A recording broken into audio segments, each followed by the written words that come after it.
Howdy, folks. Welcome to the Judge Timbers channel. Today we're going to take a look at Coming Up by Paul McCartney off the McCartney II album released in 1980. Of course, famously, this is one of the songs that inspired John Lennon to come out of musical retirement. We also have the lovely live versions of this song recorded in Glasgow in '79, and Paul has played it throughout his career multiple times with different bands. And there's some great live versions. Of course, the Glasgow version was a huge hit in the United States. A lot of debate in the community, in the McCartney community, which is a better version, which they prefer. You know, I'll leave that up again. Always, I'll defer to the podcasters for the debates. I love them both for different reasons, but I guess I would say I prefer the studio version more. It's just more interesting to my ear. Although, if you watch Paul play this live, it's incredible. You know, his voice is spectacular in 1979. His bass playing is phenomenal. So I like it for different reasons, I guess. But if I'm going to just listen, I'm going to listen to the studio version probably. So let's talk about this. Now, I'm going to basically be teaching the rhythm guitar part for the studio version released. But the studio version and the live version are very similar. And I think they were recorded in a very similar way. The major difference between the two is the released versions are in a different key.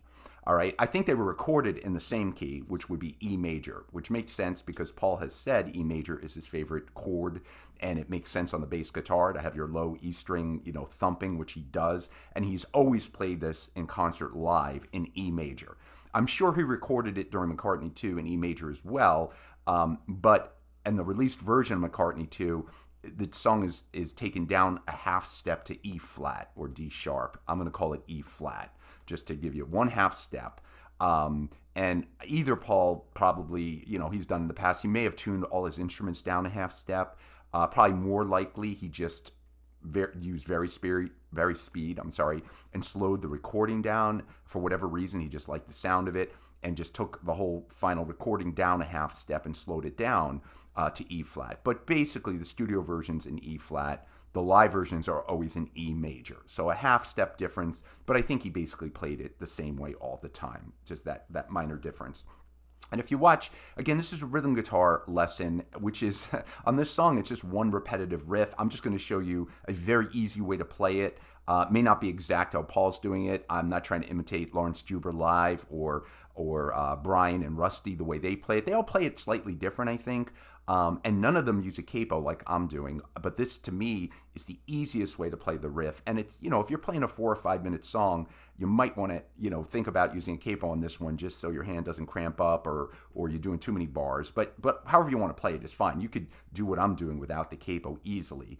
But I'm just going to show it with the capo. I try to gear these lessons more to beginner guitarists, so I think this is the easiest way to play it. But you could just take the capo off and play it without it, and it's fine. And Lawrence Juber doesn't play with the capo. I've never seen him play with the capo.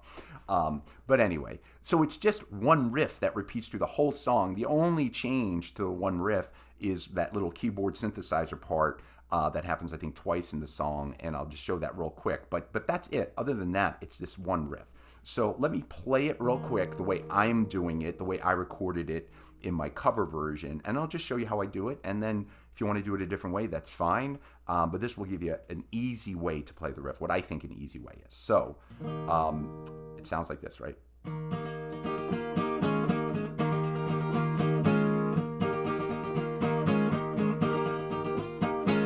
All right, so the guitar's in standard tuning. I am using the capo, as I said, on the 6th fret, which is going to let me play in the key of E flat. Again, I'm sure Paul did not record this in E flat. But with the capo on the 6th fret, the nice thing about this is I'm just going to do a little lazy A shape. So I'm going to call the chords, well, it's only one chord. It's an A shape with the capo on the 6th fret, which would be an E flat, right? Because if you think of that bar, that would be your E flat bar chord, right? So again, you could bar however many strings you want. I'm going to suggest the bottom 4 strings because I think sometimes you hear that high E string, but it varies who's ever playing this song, right? But I would say do a little lazy A bar chord of the bottom 4 strings, and that you're going to kind of maintain for most of the song. And then you're going to bar that, and then you're going to add on the G string on the 3rd string with the capo to the 4th fret. I'm going to call it with the capo, so the 4. So you do that little lazy A, and then you're going to go up to the 4th string, the 4th fret on the 3rd string. and then back to the A shape. And then here's where the capo comes in handy. Now you can just do an open, just let the capo be your bar there. So it would be, again, something like this. Let me try to do it slow if I can.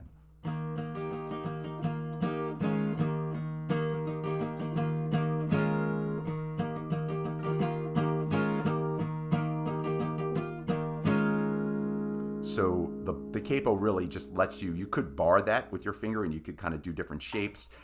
You also can add the note on the D string. What would that be, on the 5th fret with the capo? But I don't think it sounds full.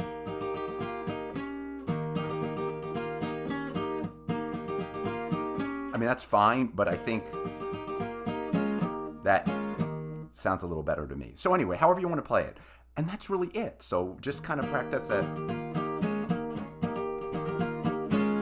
And that would be easy to do with a band if you're playing this live. To do that with the capo would be easy on your fingers, easy on the changes, right? So that's it. The only other part. So that's it. Lesson's over. The one part where the synthesizers, the keyboards come in, you're in that A shape, right? And then just go to a D. That part. I think he does it twice in the song, and then it just goes back into riff.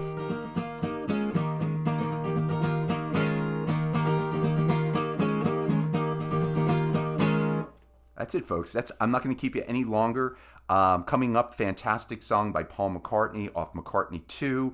Great studio version, great live version. Definitely check them all out. There's wonderful videos of Paul doing this live, where, as I said, I believe, he's at his peak in '79 with his vocals, with his bass playing.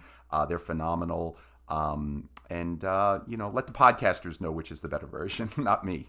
But if you want to drop a comment, that's fine too. So thank you, folks, for watching. I really appreciate it. I'll see you all soon with another lesson. Take care.